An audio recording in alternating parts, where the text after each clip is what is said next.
अस्सलामुअलैकुम, कैसे हैं आप सब। उम्मीद है कि सब खैरियत से होंगे और मुझ तक जवाब नहीं पहुंच रहा, लेकिन मैं महसूस कर रही हूं आपका जवाब और फुल किसी जोश और जज्बे के साथ, बिकॉज़ हम 17वें रोज़े तक पहुंच चुके हैं नाज़रीन। जी हाँ, और ये है जहान रमज़ान, और जहान रमज़ान आप देख रहे हैं 365 न्यूज़ पर। मैं हूँ जाले सरहदी और मेरे साथ है मेरी प्यारी, और मैं पुरानी नहीं बोलूँगी, बहुत स्टूपिड लगता है। अच्छा ठीक है। मेरी बहुत अच्छी बहन भी और दोस्त भी और होस्ट भी, मंशा पाशा। मंशा, आज का जो दिन है वो बड़ा ख़ास है जी, ठीक है, क्योंकि आज हम दो बहुत इम्पॉर्टेंट इस्लामी दिन मना रहे हैं। एक तो ग़ज़वा बदर आज के दिन जो है वो लड़ी गई थी, जो कि मुसलमानों के लिए एक बड़ी फ़तह का दिन था। और इसके अलावा हज़रत बीबी आयशा अलैहिस्सलाम के विसाल का दिन भी है, जिन्होंने बहुत सारी चीज़ें हमारे लिए छोड़ी हैं as a heroine, as an inspiration, और उनकी ज़िंदगी को और उनके अहकामात को और उनके अमाल को हम आज सेलिब्रेट करेंगे। बिल्कुल। और इसी को मद्देनज़र रखते हुए, क्योंकि हज़रत बीबी आयशा हुज़ूर सल्लल्लाहु अलैहि वसल्लम की ज़ौजा मोहतरमा थी, तो हम आज जो टॉपिक लेकर आए हैं ना नाजरीन, वो बहुत रेलेवेंट है और वो आई थिंक हर घर की कहानी है। और वो है कि हस्बैंड और वाइफ के बीच में जो रिलेशनशिप होती है, दोनों एक दूसरे की तरफ क्या क्या अहकाम रखते हैं, क्या क्या हमने उनकी क्या जिम्मेदारियाँ एक दूसरे की तरफ जो होती हैं, जो कि बड़ी कॉन्वोल्यूटेड रहती हैं, कॉन्वोल्यूटेड भी रहती हैं। और ज़्यादा मुझे ये लगता है कि उस पर इतनी गुफ्तगू नहीं होती। बाहर मुल्क जैसे हम कहते हैं कि लोग शादी को लेके ज़रा ज़्यादा वो होते हैं, कंफ्यूज रहते हैं या उनको करनी नहीं होती, उसको बहुत उसकी वजह से वो सीरियसली लेते हैं। हाँ। यहाँ पे मुझे लगता है कि क्योंकि हम कम उम्री में भी शादियाँ हो जाती हैं कि 19-20 इतनी मेचोरिटी नहीं होती है, फिर ख़ानदान का इतना ज़्यादा उसमें इन्वॉल्वमेंट होती है, तो एक्चुअली जो रिस्पॉन्सिबिलिटी होती है एक शादी को निभाने की और आपके स्पाउस की तरफ आपकी जो जिम्मेदारियाँ होती है, उस चीज़ को लेके कोई आपको समझाता भी नहीं है। मुझे याद है जब मेरी शादी होने वाली थी जिब्रान से, तो गामदी साहब ने हमारी जो है शादी करवाई थी, तो उन्होंने एक दिन शादी से एक दिन पहले मुझे वीडियोज़ भेजे। उन्होंने कहा ये देखो, ये तुम्हारी सारी जिम्मेदारियां हैं और तुम्हारे शौहर के तुम्हारे से ये सारी जिम्मेदारियां हैं। मैंने एक रात पहले अपनी शादी के वो बैठ के सुनी बातें। अच्छा। तो ये ज़रूरी है कि हम जो भी जिनकी भी शादी हो रही है उनको ये बताएं कि आप ये एक्सपेक्ट करें अपने शौहर से, या आप अपनी बेगम से ये एक्सपेक्ट करें, और आपने क्या मतलब आपकी क्या जिम्मेदारियाँ हैं उनकी तरफ। बिल्कुल। और ऑनेस्टली हम लोग जो हैं वो when we look for answers, तो हम अपने दीन की तरफ देखते हैं, और दीन में बहुत क्लियर कट बताया गया है, ठीक है। वो भी चीज़ें जो है ना, वो लोगों ने सही उसको ट्रांसलेट नहीं किया हुआ और नहीं बताया हुआ, और उसमें कहीं ना कहीं हमारे स्कॉलर्स का कोई हाथ है कि वो इस तरह से क्लियर कट क्यों नहीं बता रहे हैं। बिकॉज कुरान में हर चीज़ को, हर रिश्ते को निभाने का एक सर्टन तरीका दिया गया है, और हमने तकरीबन हर रिलेशनशिप को जो एक्सप्लोर किया हमारे शो में। और जो आपने बात की कि जैसे जब आपकी शादी हो रही थी तो आपको जो है वीडियोस भेजे गए थे, मुझे एक किताब दी गई थी। मुझे एक किताब दी गई थी, उसमें बताया गया था कि किस तरह से आपने जो है वो किस तरह से अपने हस्बैंड के साथ जो है वो ज़िंदगी गुजारनी है, कैसे उनके साथ बात करनी है, किस तरह आपके क्या रिस्पॉन्सिबिलिटीज़ हैं उनके घर में। और मुझे ये पता चला कि जो हमें बताया गया है इतनी सारी रिस्पॉन्सिबिलिटीज़ का, उसमें से आधी भी नहीं है, लेकिन बिकॉज कल्चरली औरतों की जो औरतों का रोल होता है इन सोसाइटी और घर में, वो इतना ज़्यादा उसको मैनिपुलेट किया जाता है, उतना ज़्यादा उसको दबाया जाता है। हालांकि इस्लाम वो रिलीजन है जिसमें सबसे ज़्यादा हमें एज वुमेन राइट्स मिले हैं, और वो राइट्स की अदायगी, एक माँ के कदमों के नीचे जन्नत, इससे ज़्यादा बड़ी बात और क्या है। ठीक है, बिल्कुल। और थोड़ी सी दोहराया गया, और सोसाइटी भी की थोड़ी ये सोच है कि जो दब सकता है उसको दबाओ, उसको ये एहसास ना दिलाओ कि उसके क्या हकूक़ हैं, क्योंकि आज तक जो निकाहनामा है उस पे जो औरत के हकूक़ हैं उसको काटा जाता है। मेरे साथ यही हुआ था। मेरे साथ वो जो खुला लेने का हक है, मैं अपने हस्बैंड से खुला नहीं लेना चाहती, ये मुझे पता है। जब मेरी शादी हुई थी तो मैंने और मेरे हस्बैंड ने एक ये अनरिटन रूल था कि we are getting married for lifetime. हम लोग कोई प्रॉब्लम्स हमारे बीच में होंगी, अगर वो बहुत ज़्यादा बहुत बड़ी प्रॉब्लम्स नहीं है, या किसी को कत्ल नहीं कर दिया या किसके साथ बहुत ही कोई बुरा ना हमने कर दिया, सो हम अलहदगी इख्तियार नहीं करेंगे। लेकिन वो जो राइट था खुला लेने का, वो कटा हुआ था। और वो मुझे तब भी पता, चूंकि मेरे सामने, और वो बड़ी आसानी से काट के मेरे सामने आया था, मुझे वो चॉइस ही नहीं दी गई। और ये लोगों को दी जाती है चॉइस, बट मुझे नहीं दी गई थी। और ये बहुत सारी ऐसी अनगिनत बातें हैं जिनके ऊपर रोशनी डाली जाएगी। हमारी सोसाइटी में किस तरह से इसके बारे में बात होती है। बल्कि अभी जो है सोशल मीडिया पे कुछ वीडियोज़ भी वायरल हैं मंशा इसको लेकर कि 4 शादियाँ जी जायज़ वाली कहानी। सो ग़ज़वा बदर का आज दिन है और ग़ालिबन ये ग़ज़वा बदर थी, एक और क्या शायद एक और ग़ज़वा थी जिसके बाद जो है वो मर्दों की जो तादाद जो थी, मुझे नहीं पता टू शॉट वाला कौन सा एहसान बताएं ये है। हाँ जी, हाँ थैंक यू। लाइट अगर खुल जाए ना हमारे कैमरास की तो हमें पता चल जाए। सो वो ना रेशो जो है वो ऊपर नीचे हो गया था, ठीक है, औरतों का और मर्दों का। सो उस वक्त अल्लाह मैंने ये हुजूर सल्लल्लाहु अलैहि वसल्लम ने ये बताया था कि अल्लाह मैं का हुक्म ये है कि आप बेसिकली लिमिटलेस शादियां करने की इजाज़त थी उस वक्त अरब में। तो उन्होंने ये कहा था कि क्योंकि आप जो है वो सारे मर्द हजरात चले जाते हैं जंग में लड़ने के लिए और फिर उनकी मौत वाक़ई हो जाती है और पीछे से बच्चे और औरतें जो हैं वो निहत्ती रह जाती हैं, उनके ऊपर कोई सरबराही नहीं होती। और उस ज़माने में ये बहुत अच्छी तरीके से जो है वो हमज़ा अली अब्बासी ने एक्सप्लेन किया था एक्चुअली कि उस वक्त कोई उनको प्रोटेक्ट करने वाला नहीं था। तो ये कहा गया था कि आप 4 से ज़्यादा शादियां मत करो, लेकिन वो 4 शादियां इसलिए जायज़ थी कि आप किसी को प्रोटेक्ट कर सको और उसमें भी सबके साथ इंसाफ हो तब करो। हाँ बिल्कुल, एक्चुअली ये वाली बात वो आपने जो कहा कि उस वीडियो में देखा कि शादियों की इजाज़त के अलावा शादियां रेगुलेट की गई, क्योंकि पहले आप जो है आप लिमिटलेस शादियां कर सकते थे और इस्लाम ने उसको रेगुलेट किया और एक नंबर डिफाइन किया कि 4 से ऊपर नहीं की जा सकती। लेकिन जाले ये जो बार बार गुफ्तगू होती है 4 शादियों को लेके, मुझे नहीं समझ आता कि ये थोड़ी सी गैर ज़रूरी लगती है मुझे, क्योंकि आप बार बार देखिए आपका एक रिलेशनशिप है, बिल्कुल उसमें औरत को खुला की भी इजाज़त है, मर्दों को शादी की भी इजाज़त है। लेकिन एक बेगम जाके बार बार अपने शौहर को तो नहीं कहेगी ना देखो मुझे खुला की इजाज़त है, देखो मुझे, कि एक शौहर बार बार ये याद दिलाना अपनी बेगम को कि देखें मैं जो हूँ कर सकता हूँ। भैया अगर आप कर सकते हैं तो ये आपका हक है, जिस दिन आपको करना होगा आप करें और उस दिन जो आपकी बेगम को करना होगा अगर उनको साथ रहना है रहें, नहीं रहना ना रहें। राइट, ठीक है, एक चीज़ होती है आपके पास राइट इख्तियार हासिल है, लेकिन एक चीज़ होती है कि ये मेरे पर जो है वो लागू है कि मैं 4 शादियाँ कर सकता हूँ और करूँगा टाइप, और मैं फ़िलहाल नहीं कर रहा लेकिन शायद आगे करूँगी। मुझे ये बात बिल्कुल नहीं अच्छी लगती है जो आपके अभी आपके जो स्पाउस हैं, अभी जिससे आपकी शादी हुई है, मुझे थोड़ा सा उसकी तौहीन भी लगती है इस बात में, बिकॉज़ हाँ इस्लाम ने आपको इजाज़त दी है लेकिन वो रीज़न्स अलग हैं। और ये बार बार दोहराना और कहना कि अभी नहीं लेकिन बाद में, तो मतलब आपने प्लानिंग की है क्या?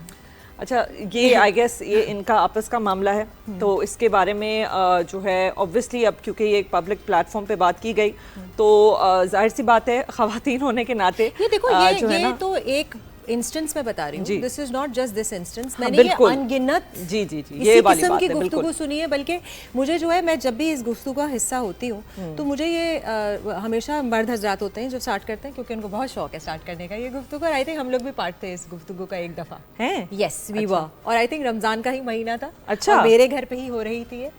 और मुझे उस वक्त जो है ना थोड़ा सा गुस्सा इस बात का आना शुरू होता है कि ये सारे शादीशुदा आदमी ऐसी बातें करते हैं, ठीक है, ये गैर शादीशुदा नहीं करते उनकी तो एक हो जाए, वो तो सोच रहे हैं हमारी एक हो जाए।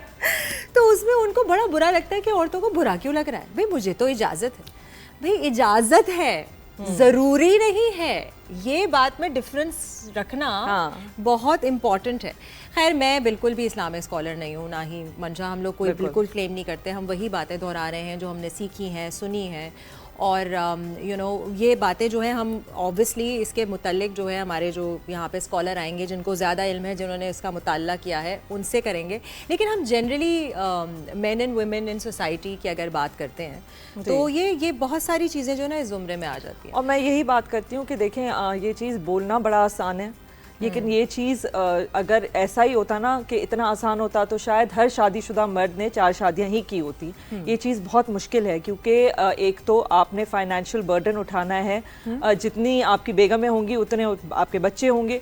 ये बहुत बड़ी आजकल की हम जो हर वक्त बात कर रहे होते हैं हर जो है इस शो में कि महंगाई का क्या आलम है, तो आप सोच ही सकते हैं कि कितनी बड़ी जिम्मेदारी है सिर्फ एक बेगम का ख्याल रखना, उनके बच्चों का ख्याल रखना, ये कितनी बड़ी जिम्मेदारी है। तो मुझे लगता है ये जो बार बार याद दहानी करवाते हैं मर्द हजरात, वो या तो डरा रहे हैं या तो धमका रहे हैं, क्योंकि अगर आपको करनी होगी तो आपने तो कर लेनी थी।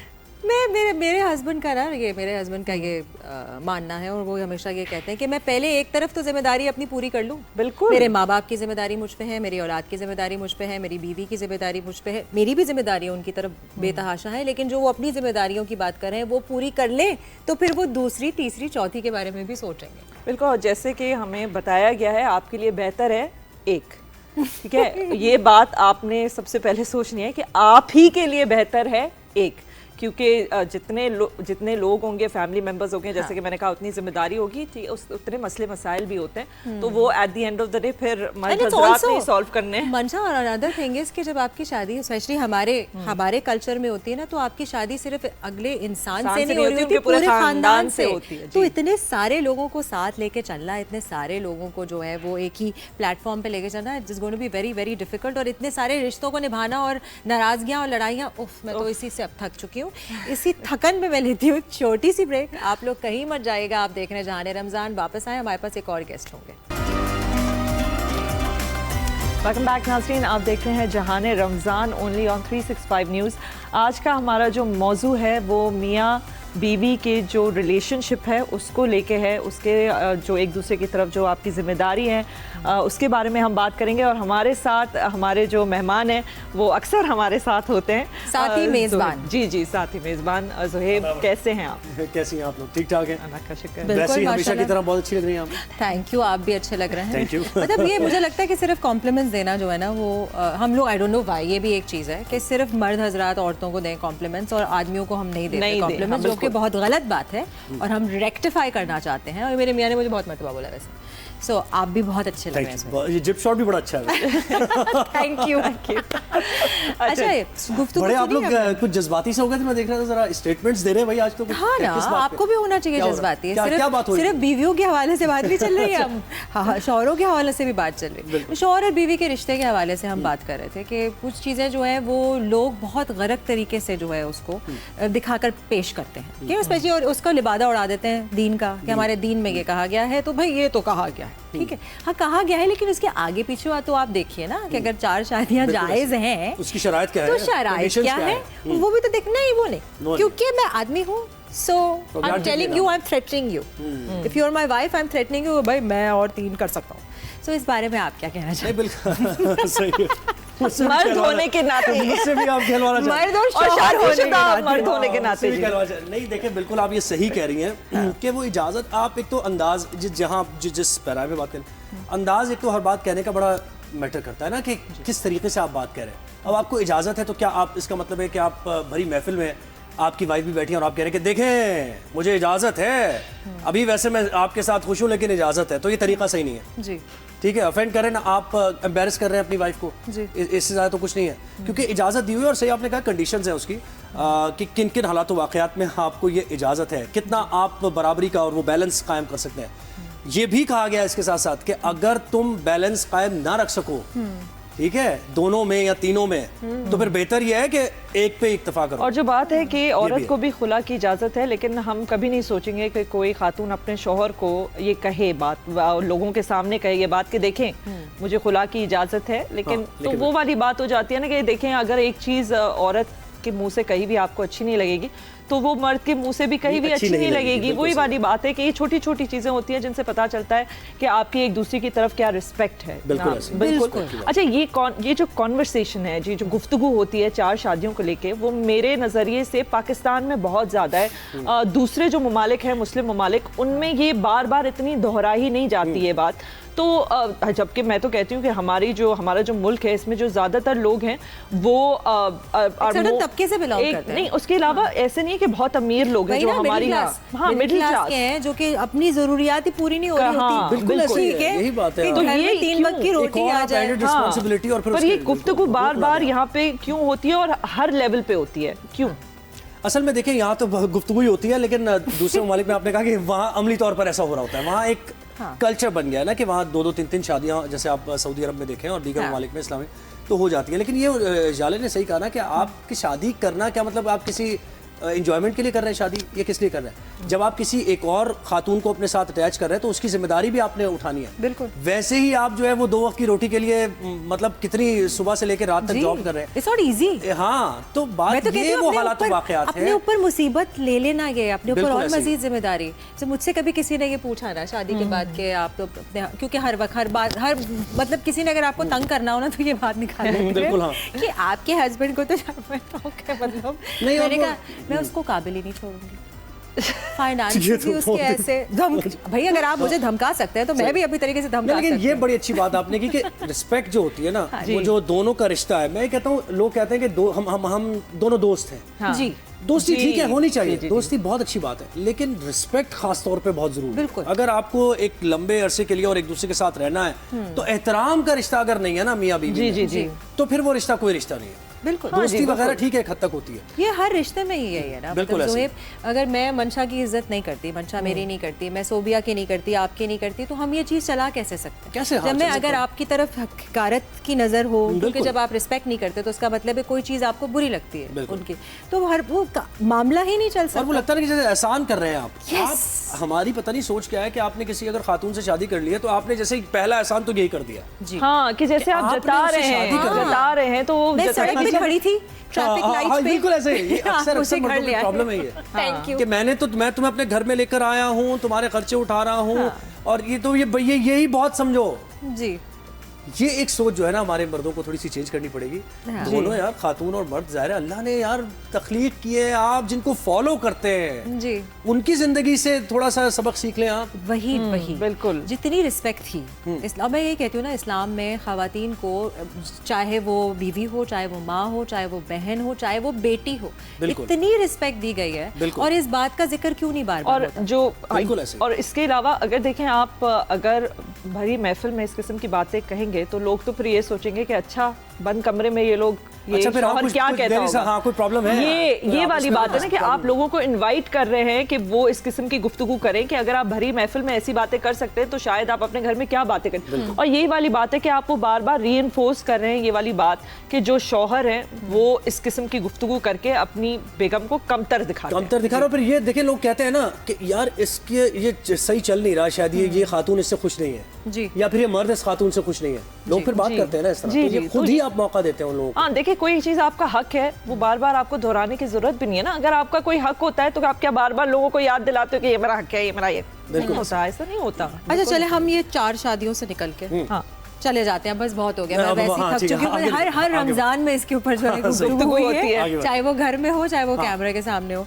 सो मैं बेसिकली ये पूछना चाहती हूँ कि हर कल्चरली भी हर किसी के एक औरत के और मर्द के सर्टन अहकाम हैं और सर्टन जिम्मेदारियां हैं, रिस्पॉन्सिबिलिटी। मर्द और औरत के वैसे ही बहुत सारे डिफरेंसेस हैं जो कि आप माने या ना माने, बायोलॉजिकल डिफरेंसेस हैं। ठीक है, हम लोग जो इमोशनल ज़्यादा होते हैं वो इसलिए नहीं है कि हमें अल्लाह मैंने, हम लोग हार्मोनल हैं। ठीक है, हमें अल्लाह मैंने बच्चे पैदा करने की ये जो ताकत दी है तो उसकी नशोनुमा करने की भी ताकत मिली है। ठीक है, you learn on the job, कोई आपको सिखा नहीं सकता। उसी तरीके से आदमी जो है वो स्ट्रांग होते हैं फिजिकली। ठीक है, शायद इमोशनली इतना हर कोई स्ट्रांग ना हो लेकिन फिजिकली स्ट्रांग होते हैं। तो उनमें बाहर जाके काम करके वो जो बाहर आपने लेना है, यू नो, जो मेरे हस्बैंड कर सकते हैं बिजनेस वाला, वो मैं नहीं कर सकती। ठीक बिल्कुल है, ऐसे ही तो ये सर्टेन, सो ये डिमार्केशंस हैं।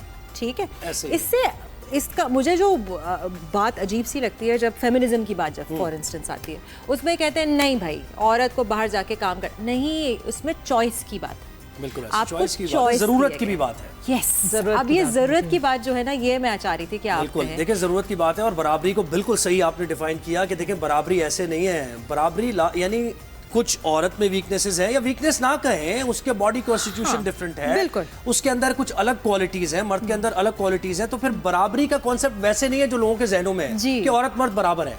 ऐसा नहीं है, दोनों एक दूसरे के साथ, दोनों को मिलकर चलना है। जो उसकी खामियां हैं वो मर्द को पूरी करनी है, जो मर्द की खामियां हैं औरत को पूरी करनी है। तो ये इसी तरीके से। और वो जो जरूरत की बात आपने की, बिल्कुल ठीक किया कि औरत अगर घर संभाल रही है अपना, और उसे एडेड एक रिस्पॉन्सिबिलिटी है कि अपने मुआशी हालात को बेहतर करना है और मर्द के साथ जाके काम करना है बात, बिल्कुल। तो ये मर्द की जिम्मेदारी है ना कि अगर वो आपका बोझ उठा रही है तो आप भी उसको जरा रिलीफ देना। घर में जरा दो उसकी बर्तन मदद अगर आप करें। वो दे देंगे। अकाउंटेबिलिटी जो है ना कि हाँ। यार आप सोचें कि वो भी बाहर जा रही है, वो भी जी। बाहर जा रही है वो भी और थक के आपका आ रही हाथ- है। हाँ, हाथ बटा रही है। डिस्पैरिटी एक रहती है ना। दूसरी बात मुझे जो ज़ोहेब आपसे डिस्कस करनी थी जी।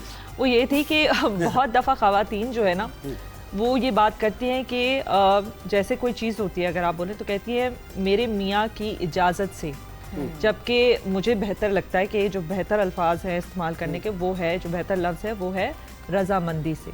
जी। क्योंकि इजाजत का मतलब होता है कि आपने इजाजत ली और रजामंदी होता है कि आप दोनों की रजामंदी से। कंसेंसस हो गया ना, कंसेंसस हो गया, क्योंकि आप एक यूनियन है, आप एक जॉइंट टीम है। बिल्कुल। तो ये क्या रजामंदी का जो वर्ड है ये इजाजत से क्यों रिप्लेस हो जाता है? देखिए आप टर्म कुछ भी दे दें, ये दोनों के दरमियान कोऑर्डिनेशन पे डिपेंड करता है, कोऑपरेशन पे डिपेंड करता है कि आप उसे रजामंदी कह दें, उसे आप इजाजत कह दें, टर्म कुछ भी दे दें। लेकिन बात ये कि देखें पहली चीज तो ये है कि जब कोई मर्द औरत को किसी को लेकर आए अपने घर तो उसकी जिम्मेदारी ये है कि उसको पहले वो स्पेस, वो जो उसकी ड्यू स्पेस है वो दिलाए ना, जी। कि वो लेकर आ रहा है। औरत कंप्लीटली डिपेंडेंट है उसके ऊपर कि अपने घर में उस औरत को कैसे एडजस्ट कराता है। प्रिसाइसली। ठीक है ना? बिल्कुल। अक्सर ऐसा होता है कि आप देखें कि जब कोई किसी से आप शादी करके लाते हैं तो बहुत से लोग खुश नहीं होते, बहुत से घर वाले उस औरत को के ऊपर इस Accept तरह नहीं की बातें करते, करते हैं कि उसकी सेल्फ एस्टीम यानी बहुत सारी उसकी मजरू होती है उसकी इज्जत। वहां मर्द का किरदार है ना जी। कि वो उस औरत को जगह कैसे दिला रहा है अपने घर में, और एक बार ये चीजें rules of the game set हो जाते हैं ना, फिर चेंज करना बड़ा मुश्किल है। एक दफा फिर जो स्मूथ आपने सेलिंग है, कर फिर हाँ, स्मूथ सेलिंग है, और ये जिम्मेदारी मर्द की है हाँ। कि जिसको लेकर आ रहा है उसको वो मकाम दिलाना, वो इज्जत दिलाना उसका आपने काम है। और शुरू शुरू में के करना 5-6 था। महीने होते हैं। हाँ, बिल्कुल। शुरू के 5-6 महीनों में ये काम हो जाता है। बिल्कुल बिल्कुल। उसके बाद मेरी- सारी चीजें मेरी जनरली set हो जाती ऐसी हैं, ऐसी यही डिस्कशन अपनी दोस्तों के साथ भी रही है। मैं आई बीन प्रिविलेज्ड, मुझे माशाल्लाह ससुराल भी बहुत अच्छा मिला, मेरा जो मैका था वो भी बहुत अच्छा था, इस किस्म की गुफ्तगू कभी करनी नहीं पड़ी। लेकिन मेरी दोस्तों से यही गुफ्तगू रही है कि भाई आप जो है वो छोड़कर आ रहे हो अपना घर बार, और कुछ तौर तरीके होते हैं, और आप किसी और के घर में एडजस्ट हो रहे हो, तो उनको वो स्पेस देना जिस तरह से आपने बिल्कुल कहा ऐसे ही है। वो बहुत जरूरी है, और वो उनका राइट भी बनता है बिल्कुल, कि आप मर्द की उनको लेकिन कंफर्ट जिम्मेदारी है लेवल वो दो। खुद जी, नहीं कर सकती। ना आपकी सास की है ना आपकी नंद की है, जिसके लिए आप उस घर में मौजूद है उसके लिए। Thank you so much Zoheb, आप यहाँ पे आए और आपने अपने अल्फाज में, वरना हम पे तोहमत ये होती है कि हम खवातीन जो है वो फेमिनिज्म के, वैसे हक हमारा है, लेकिन ठीक है, मैं ये तो आप बस फिलहाल में। स्पेन से रुजू कीजिए ना। But thank you so much for joining us, and आप कभी Thank you. प्लीज़ यहाँ आइएगा हमारे पास। नाजरीन अभी हमें लेनी है एक छोटी सी ब्रेक, आप लोग कहीं मत जाइएगा। आप देख रहे हैं जहान Ramzan only on 365 news. Welcome back नाज़रीन, आप देख रहे हैं जहान रमज़ान ओनली ऑन 365 न्यूज़। हमारे साथ इस वक्त मौजूद हैं आलिमा फातिमा बिलाल खातून। अस्सलाम वालेकुम। वालेकुम अस्सलाम, कैसे हैं आप? अल्लाह का शुक्र। आज बड़ा एक ज़रूरी दिन है, उसके हवाले से हम आपसे कुछ गुफ्तगू करेंगे। हाँ, बहुत इम्पोर्टेंट दिन है जी। हमारी हज़रत आयशा रज़ी अल्लाह ताला अन्हु की विसाल का दिन है। उनकी ज़िंदगी एक मिसाल है हमारे लिए, और हम उनकी पैरवी करने की बेहद कोशिश करते हैं। उनके जितने भी अहकाम रहे हैं, जितनी उन्होंने अपनी ज़िंदगी में मिसालें हमारे लिए छोड़ी हैं, हम कोशिश करते हैं कि कहीं ना कहीं उनकी वो मिसालों को अपनी ज़ाहिरी ज़िंदगी में इस्तेमाल करें। सो आप थोड़ा सा उनकी ज़िंदगी के बारे में हमें बताइएगा, उनके बचपन के बारे में, और फिर जिस तरह से उनकी ज़िंदगी गुजरी। नहमदु व नसल्ली अला रसूलिहिल करीम, अम्मा बाद, फ़ऊज़ु बिल्लाहि मिनश शैतानिर रजीम, बिस्मिल्लाहिर रहमानिर रहीम। बहुत ही अजीम तरीन मौजू, और मैं समझती हूँ कि इस्लाम की मौसना उम्मत के लिए जो पैगाम आए हैं और जो अहादीस मुबारका की सूरत में उन्होंने नबी करीम सल्लल्लाहु अलैहि वसल्लम की तालीमात को उम्मत तक पहुँचाया, तो वो बहुत बड़ा जो एक एहसान है। एज़ ए लेडी उन्होंने इतनी सी कम उम्री में आप सल्लल्लाहु अलैहि वसल्लम से तालीमात लेकर तमाम उम्मत के लिए ये एक ख़जाने की सूरत में हम तक पहुँचाया। जी।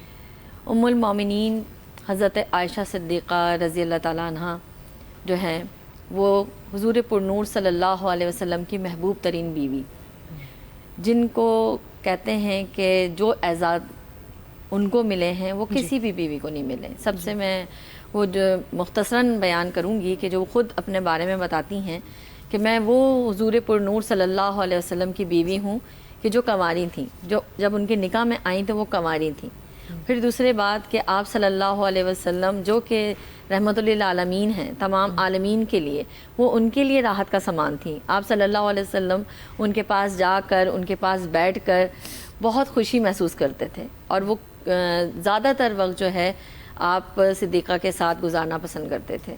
वो आपकी ऐसी मिजाज आशना थी कि आपकी आंखों के इशारों को समझती थी और आपको ये एजाज़ भी हासिल है कि आपका हुजरा मुबारक जो आप सल्लल्लाहु अलैहि वसल्लम का रोज़ा अनवर है, आज भी तमाम आलमीन वहाँ जाते हैं, वो अम्मा आयशा सिद्दीक़ी का हुजरा है। तो ये बहुत बड़ा एजाज़ है।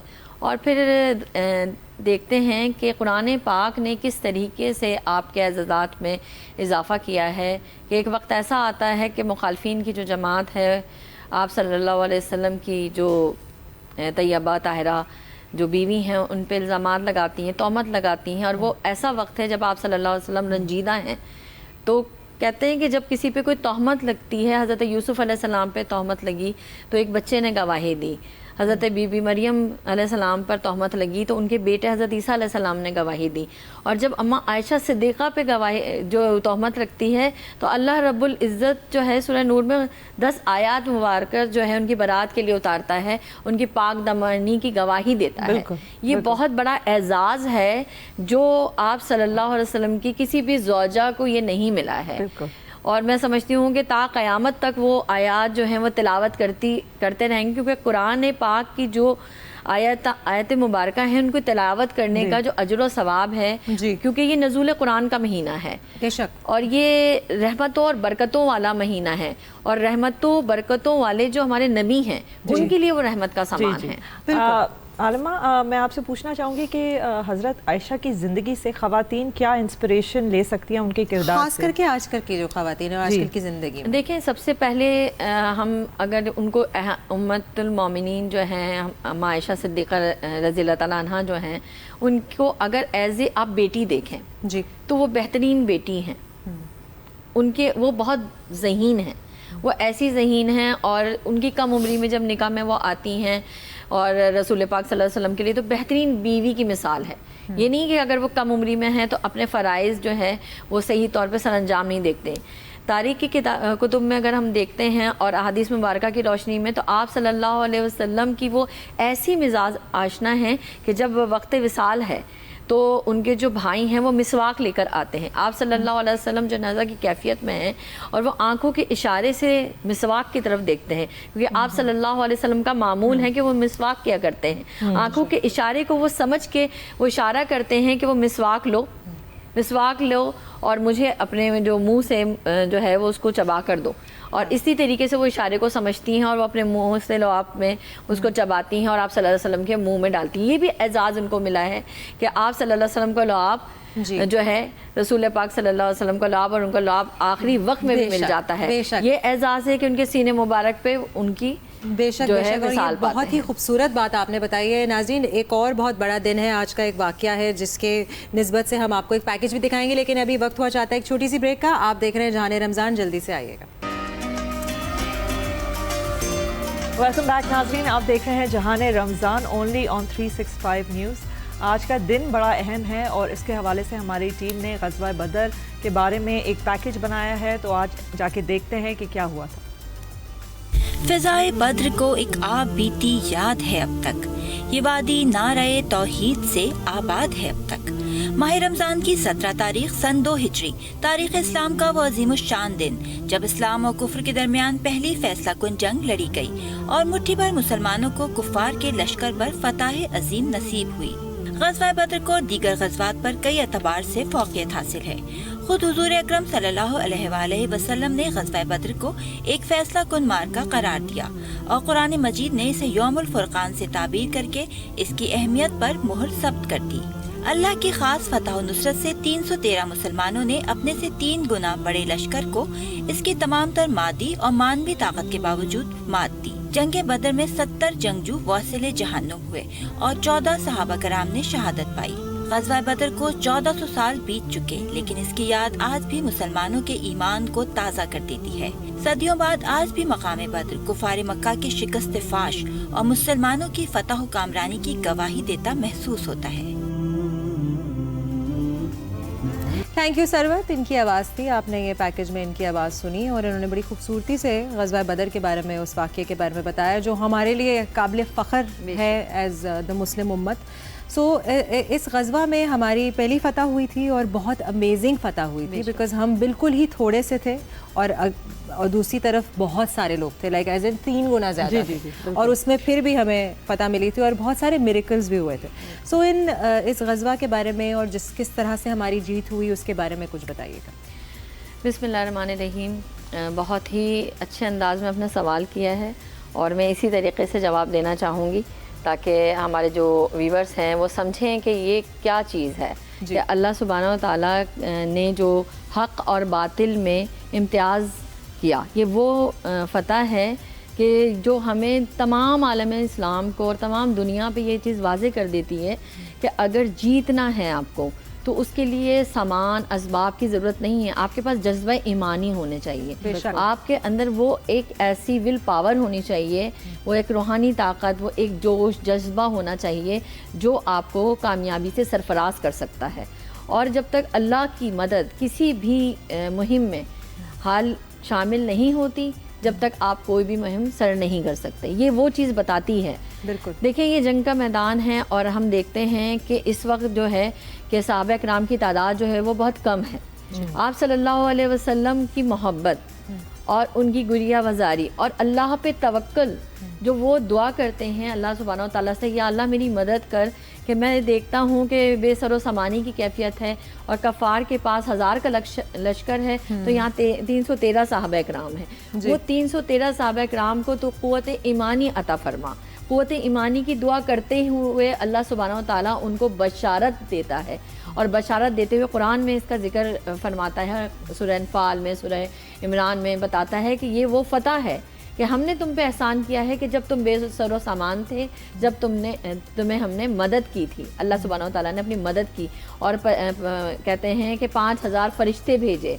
और फिर देखें कि आप सल्लल्लाहु अलैहि वसल्लम की शान इसमें ऐसी वाज़े होती है कि आप सल्लल्लाहु अलैहि वसल्लम को अल्लाह सुब्हानहू व तआला फरमाता है कि ए महबूब, ये खाक, जब आप सल्लल्लाहु अलैहि वसल्लम मुट्ठी भर खाक उठाते हैं और कफ़ार की तरफ फेंकते हैं, तो आप सल्लल्लाहु अलैहि वसल्लम की इस अमल को अल्लाह सुब्हानहू व तआला कहता है कि ए महबूब, ये खाक जो आपने फेंकी है, दरअसल ये आपने नहीं फेंकी है, ये खाक तो हमने फेंकी है।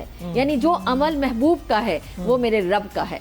यही कुरान में जा बजा मुकामात पर अल्लाह सुब्हानहू व तआला कहता है वमा यंतिक़ु अनिल हवा, कि मेरा महबूब खुद से नहीं कहता, जब मैं उसे हुक्म देता हूँ तो वो कहता है यदुल्लाह फ़ौक़ ऐदिहिम, कि मेरे महबूब का हाथ नहीं है, ये तो मेरा हाथ है। ये जो मेरे महबूब से तुम बात करते हो तो समझ लो ये तुम उससे वादा नहीं करते, मुझसे वादा करते हो। तो बात यही है कि इश्क़ मुस्तफ़ा के दायरे में आ जाओ, ज़िंदगी हसीन तर हो जाएगी। ये जज्बा ईमानी साहबा का है कि साहबा से जब आप सल्लल्लाहु अलैहि वसल्लम साहबा को जमात को जमा करते हैं और ये आलम देखते हैं कि बेसमानी की कैफियत है, अल्लाह का वादा आ गया है, लेकिन अब अपने साहबा को भी, अपने दोस्तों को भी चेक करते हैं, तो साहबा कहते हैं कि हमने आपके ऊपर जो हमने आपसे वादा किया है, हमने आपकी अताअत का वादा किया है, आपकी फरमा बरदारी का वादा किया है, अगर आप हमें समंदर में कूदने को कहेंगे तो हम समंदर में कूद जाएंगे।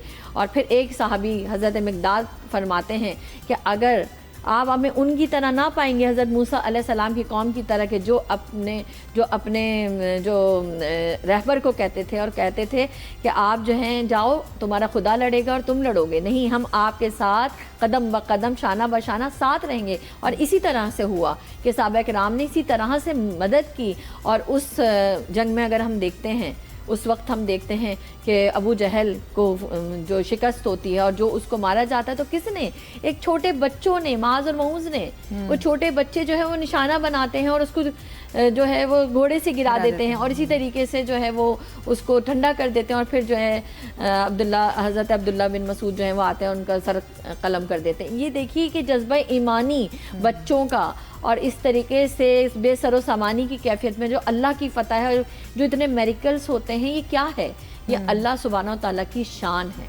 ये अल्लाह की शान है कि अल्लाह जहाँ चाहता है, जिस वक्त चाहता है, कुन फयाकुन कहता है और अपनी शान दिखा देता है। ये हमें पैगाम देता है कि हमारे सोचों में नामुमकिन है, हमारी सोचों में नामुमकिन है, लेकिन अल्लाह के यहाँ कोई भी चीज़ नामुमकिन नहीं है अगर दिल में ईमान हो।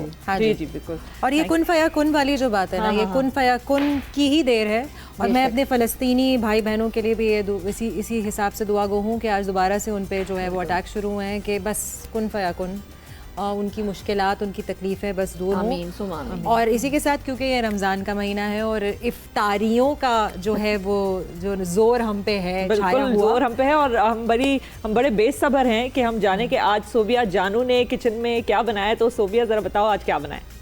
अच्छा, तो आज मैं लेकर आई हूँ शनिवारी कढ़ाई कीमा। जो लेकर आई हैं आप या बनाएंगी? लेकर आई हूँ किचन में उसकी रेसिपी। अच्छा, उसकी रेसिपी लेकर आई हूँ। और जो कढ़ाई हम खाते हैं अक्सर शनिवारी की, उसका ही फ्लेवर होगा इसमें। और इसमें ज़्यादा इंग्रेडिएंट्स भी नहीं है। मुझे लगता है शहरी में भी आप इसको यूटिलाइज करते हैं। हमारे यहाँ पे बहुत लोग जो है शहरी में कीमा पराठा खाना पसंद करते हैं, तो इसके साथ मैं पराठा सर्व करूँगी। इसके लिए मैंने अभी इसके अंदर ये किया है कि हमने ऑयल ले लिया, उसमें हमने 500 ग्राम अपना बीफ मिंच डाला। मसाले इसमें कुछ भी हमने खास नहीं लिए, कुटी हुई लाल मिर्च और ब्लैक पेपर, सॉल्ट हमने उसमें डाला, जिंजर गार्लिक पेस्ट डाला, टोमेटोज़ और ग्रीन चिलीज डाल के मैं इसको अच्छे से भूनो फ्राई जो मैं बोलती हूँ वो मैं कर रही हूँ, जब तक हमारे टमाटर पूरे गल जाएंगे अच्छे से और पानी इसका ड्राई हो जाएगा। उसके अंदर हम 1 कप योगर्ट डालेंगे, ऊपर से गार्निश करेंगे हमारा फ्रेश कोरिएंडर और फ्रेश जिंजर है हमारे पास। आपकी शनिवारी जो कीमा कढ़ाई है वो रेडी है। इतनी सिंपल सी, बिल्कुल सिंपल सी और बिल्कुल लाइट सी, पर बहुत फ्लेवरफुल होती है। वो मैंने आप खा तो के सोबिया को बताएंगे। अभी से कह दिया है कि एक पराठा अलग से मेरा सिर्फ मेरा होना चाहिए। मैं तो खाऊंगी। मैंने आपकी प्लेट अलग कर ली है। हाँ, मैं प्लेट अलग, पराठे के साथ प्लेट अलग कर ली है। हाँ, मैंने अभी से ही रिक्वेस्ट डाल दी। ये कोई नई बात नहीं है नाज़रीन, ये रोज़ाना इसी तरह से होता है। और मंशा के पहले डिब्स होते हैं खाने पे, क्योंकि मुझे खाने से इतनी ज़्यादा दिलचस्पी नहीं है। मैं ये जिंदा रहती है खाने के लिए, मैं खा के ज़िंदा रहती हूँ बस। मेरे लिए ये इतना ही इम्पोर्टेंट है। अच्छा, आप क्योंकि यहाँ मौजूद हैं तो आपकी मौजूदगी का फ़ायदा उठाते हुए आज का जो मौजू है उस हवाले से भी मैं चंद सवाल आपसे पूछना चाहती हूँ। तो हमारा आज का मौजू, क्योंकि बीबी आयशा का दिन भी है और वो ज़ौजा थी हुज़ूर सल्लल्लाहु अलैहि वसल्लम की, तो हमारा जो आज का टॉपिक है वो मियाँ बीवी के रिश्ते के मुताल्लिक़। सो इस्लाम में इनके क्या अहकामात हैं कि बीवी के ऊपर क्या ज़िम्मेदारियाँ हैं शौहर की, और शौहर के ऊपर क्या ज़िम्मेदारियाँ हैं बीवी की? बिस्मिल्लाहिर्रहमानिर्रहीम। बहुत इम्पॉर्टेंट सवाल है और ज़ाहिरी बात है आज उनका दिन है कि जो हुज़ूर पुरनूर सल्लल्लाहु अलैहि वसल्लम की महबूब बीवी हैं।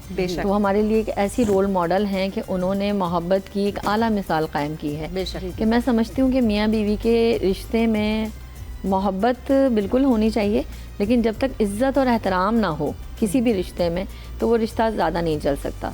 तो पैगाम यही है कि मियाँ बीवी दोनों को एक दूसरे की इज़्ज़त करनी चाहिए। जब तक आप इज़्ज़त नहीं करते हैं किसी भी रिश्ते में, तो क्योंकि लिबास कहा गया है ना, लिबास किस लिए कहा गया है कि वो तन को ढांपता है। तन को ही ढांपने का इसका मकसद नहीं है। हमारे जो सूफिया कराम हैं, जो हमारे उलमा कराम हैं, वो इसकी तफसीर में ये कहते हैं कि जो कुरान में लिबास की तशबीह दी गई है वो ये दी गई है कि ऐबों को ढांपना, उसके राजों की हिफाजत करना, उसकी निगहबानी करना, उसकी हिफाजत करना, उसके दिल के राजों को समझ के उसकी दिलजोई करना। तो ये मियाँ बीवी का रिश्ता होता है, सिर्फ बीवी ही की तरफ से नहीं। ये बीवी की तरफ से एक्सपेक्टेशंस नहीं है, ये मियाँ की तरफ से भी इसी तरीके से होना चाहिए। मियाँ बीवी का दोनों का रिश्ता ऐसा होना चाहिए कि वो बीवी की रिस्पेक्ट करें, उनके जो है यानी ज़र्फ़ अपना बड़ा करें, अपने ज़र्फ़ को बड़ा करें मियाँ बीवी। तो मैं समझती हूँ कि दिलों में भी वसअत पैदा करें और घरों में भी बरकत आएगी। और जब घरों में बरकत आएगी तो इसका जो इम्पैक्ट होता है वो आपके बच्चों पे बहुत अच्छा पड़ता है। क्योंकि देखिए, आप बच्चों को कहेंगे नमाज़ पढ़ो, कुरान पढ़ो, बेटा अच्छे से बात करो, मुस्कुरा के बात करो, वो नहीं कर पाएगा जब तक आपके घर के अंदर वो उस चीज़ को नहीं देखेगा। मियाँ बीवी का जो रिश्ता है अगर वो मजबूत होता है तो बच्चों की जो बॉन्डिंग होती है वो बहुत अच्छी हो जाती है। बच्चों का मेंटल स्टेटस जो है वो लेवल जो है वो हाई हो जाता है, वो ज़हीन होते हैं, वो हर मैदान में जो है वो कामयाबी हासिल करते हैं, उनका कॉन्फिडेंस लेवल बढ़ जाता है। और स्टेबिलिटी, घर में स्टेबिलिटी होती है ना जो। जी, तो ये घर की मैं आपसे पूछना चाहूँगी कि आप जो है मर्द हजरात बहुत ज़्यादा याद दिलाते हैं ख़वातीन को अपनी जोजा को कि उनको 4 शादियों की इजाज़त है, जबकि उसमें भी बहुत सारी चीज़ें आपने पहले मुकम्मल करनी होती हैं, जैसे कि सबका आपको हक देना होता है, सबको वक्त देना होता है, बराबरी करनी होती है सब में।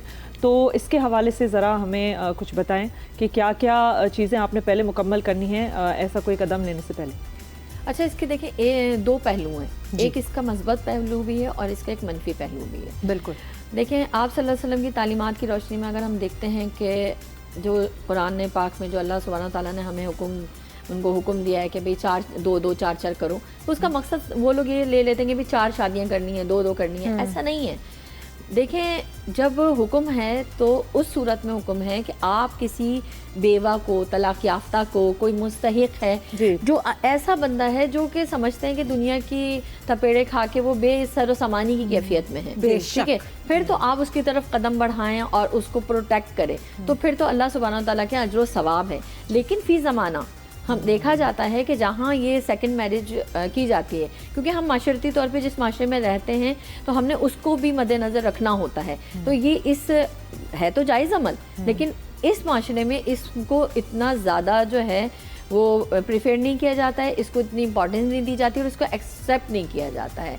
तो फर्स्ट बीवी की तरफ से इतनी एक्सपेक्टेशंस नहीं होती हैं कि ये वो एक्सपेक्ट कर लेगी और घर का माहौल ख़राब हो जाता है। जब घर का माहौल ख़राब होता है तो वो बच्चों पे भी आती है। तो अगर आपको लगता है कि इस चीज़ से अगर घर का माहौल ख़राब हो रहा है, आप 2-2 करें। आगे मैं आयत का तर्जुमा ही बात कर रही थी मैं कि कुरान अगर ये कहता है कि आपने कुरान से इसको ले ली कि मर्द ने 4 शादी की इजाज़त दे दी है तो दे दी है, बिल्कुल दे दी है, लेकिन उस सूरत में दी है कि अगर तुम तमाम के फ़राइज़ को अदा कर सकते हो, अगर एक निवाला कुरान और हदीस की रोशनी में हम देखते हैं कि अगर 1 किलो गोश्त आपने एक को दिया है तो दूसरी को भी तो नहीं देना है। ये नहीं कि आपने एक को इतनी जायदाद दे दी, एक को बहुत कुछ दे दिया, यानी क्योंकि आपके उससे बच्चे हैं, और दूसरी को आपने वैसे आप सल्लल्लाहु अलैहि वसल्लम की अगर अज़वाज थी तो अगर एक बीवी के पास एक अजनास का बोरी जाती थी तो दूसरी के पास भी वैसे ही जाती थी, जितनी भी थी उनके पास वैसे ही जाती थी।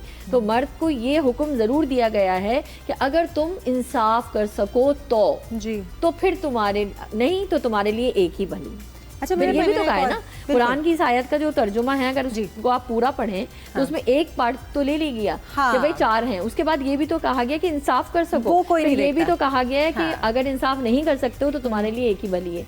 तो फी ज़माना यही देखा जाता है कि एक ही भली है, क्योंकि ये चिक चिक से बचने का बेहतरीन हल यही है कि एक ही की जाए। क्योंकि जैसे कि आपने कहा कि असर अच्छा नहीं पड़ता, बिल्कुल बच्चों पे नहीं पड़ता, और अगर आप 2 कर लेते हैं, 3 कर ले तो आप इंसाफ का दामन ना छोड़ें, क्योंकि आप जो कि मुमकिन नहीं है, इसमें वही मुश्किल तो बताते हैं कि जो 2 बीवियां हैं जिसकी और वो इंसाफ नहीं करता है तो वो आधे धड़ के साथ, यानी कि रोज़े हशर में आधे धड़ के साथ अल्लाह सुब्हानहू के ताला के यहाँ पेश होगा। तो आप सोचें कि वो अपने अमाल का सौदा कर रहा है, उसने अगर इतने नेक अमाल किए हैं।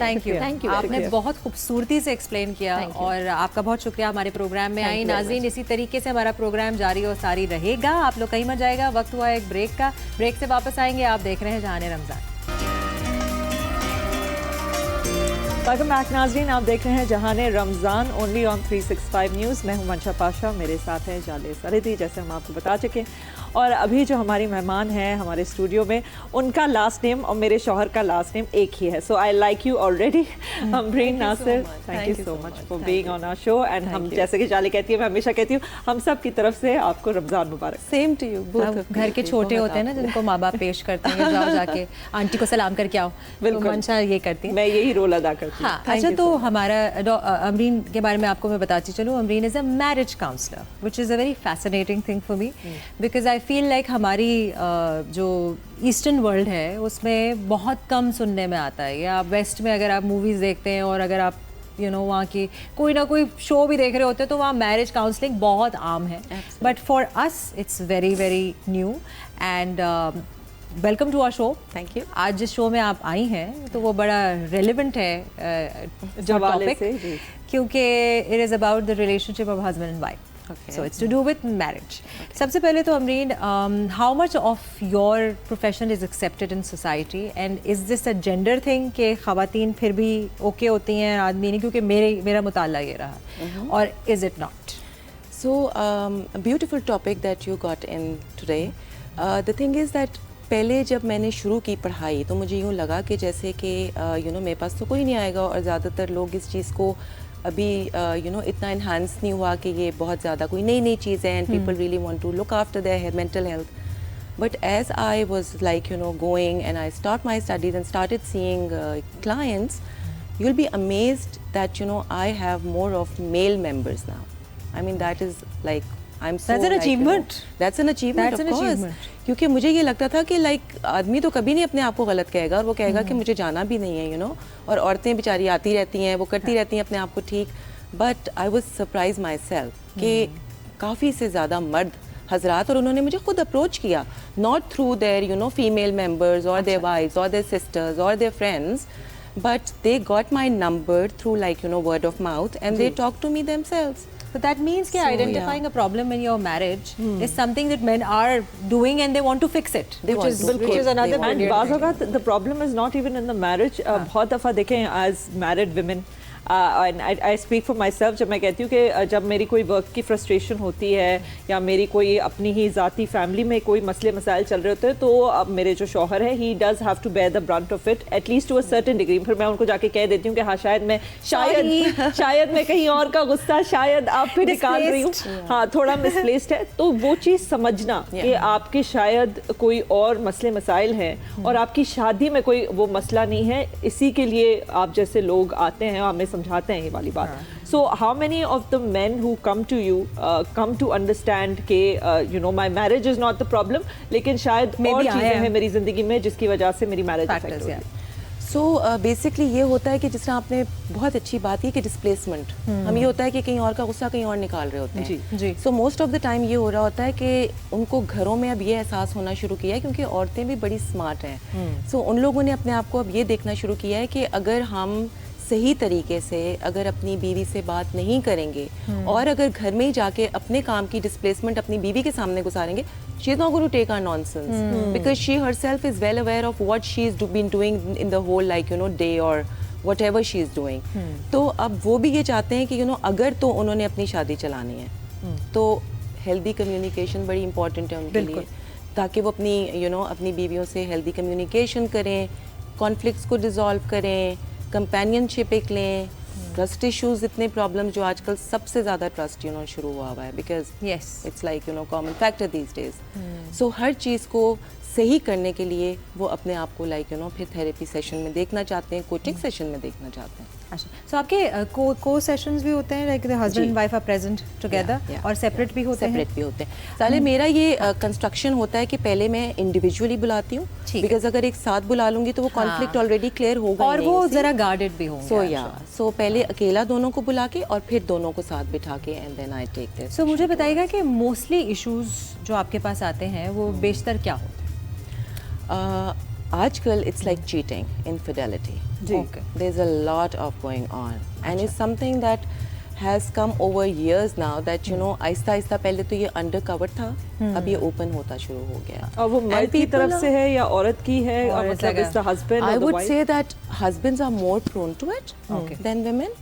I mean, अभी तक मेरे पास कोई ऐसी औरत आई नहीं है, but most of them are men. या पकड़ी नहीं जाती ख़वातीन? कुछ पता नहीं.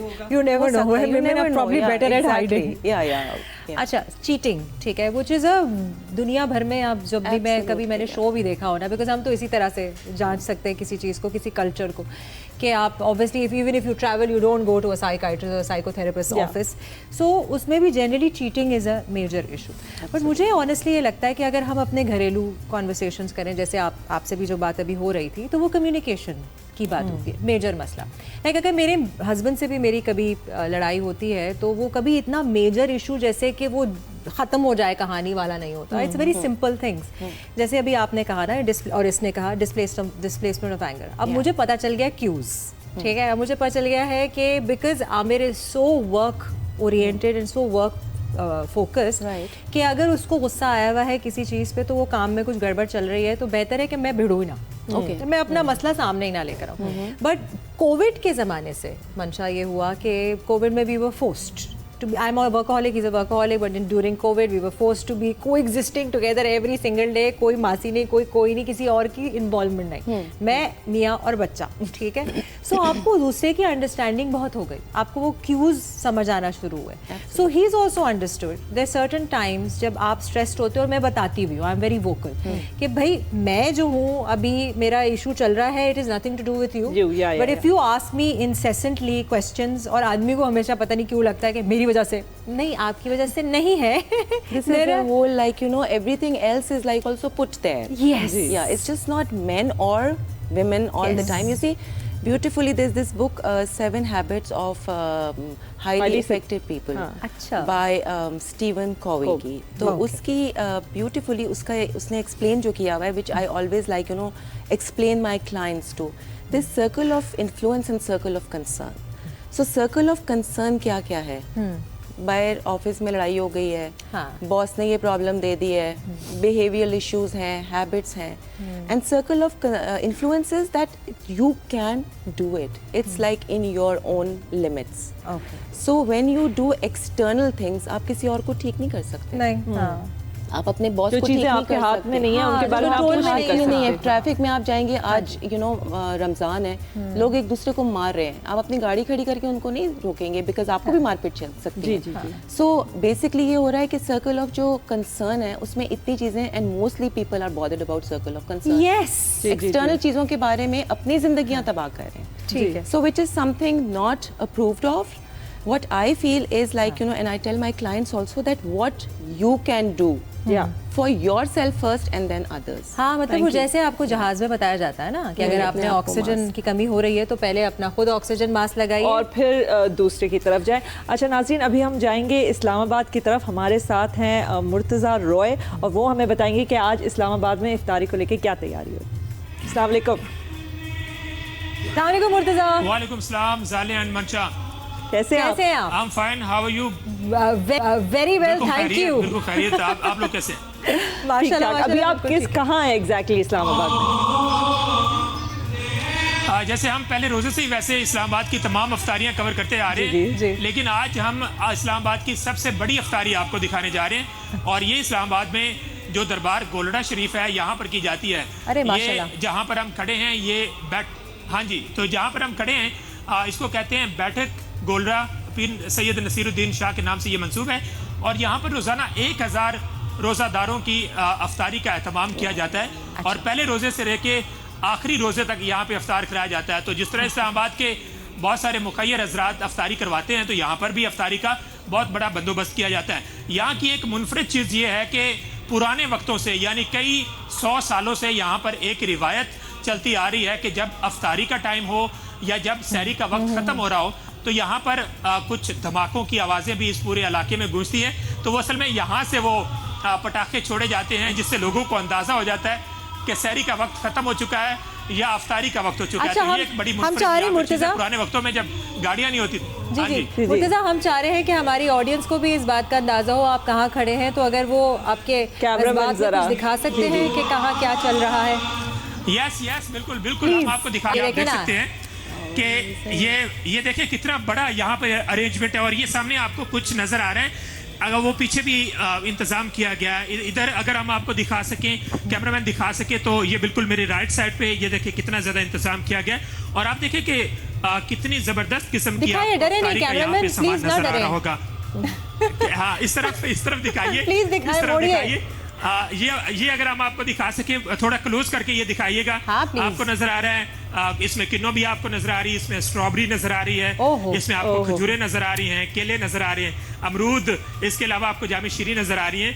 और उसके बाद रोजाना के हिसाब से यहाँ पे मेन्यू भी यहाँ पे तब्दील किया जाता है. जैसे thank you so much Murtaza, thank you so much Murtaza, आप बड़ी खूबसूरत जगह लेके गए. और मैं कैमरामैन जो इस्लामाबाद के हैं खास करके, उनसे जो है मेरी गुजारिश ये है कि आप थोड़ा सा हिल झुल लिया करें.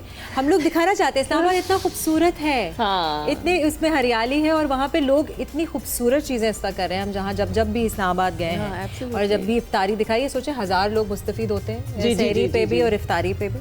So this is a very giving thing. और वैसे ही इस्लामाबाद देखने का शौक होता है क्योंकि वहाँ का मौसम जाने का भी जाने का भी, और मौसम इतना खुशगवार होता है कि दिल दिल को जो है ना ठंडक पड़ जाती है, हाँ, सुकून वो मिल आपको जाती जो है, प्यास का एहसास हो रहा होता है ना वो थोड़ा सा हल्का हो कम हो जाता है। अच्छा, हम वापस आते हैं अपने टॉपिक की तरफ। हमारे पास यहाँ मौजूद हैं अमरीन। बात हो रही थी कम्युनिकेशन की, बात हो रही थी कि लिहाज की, रिस्पेक्ट की, बहुत सारी चीज़ों की। मैं एक सवाल अमरीन आपसे करना चाहूँगी कि आपने कहा कि चीटिंग इज़ जो है सबसे ज़्यादा आपकी तरफ आ रही है, ये प्रॉब्लम है, तो इसकी वजह एग्जैक्टली क्या है? क्या ये कम्युनिकेशन का मसला है?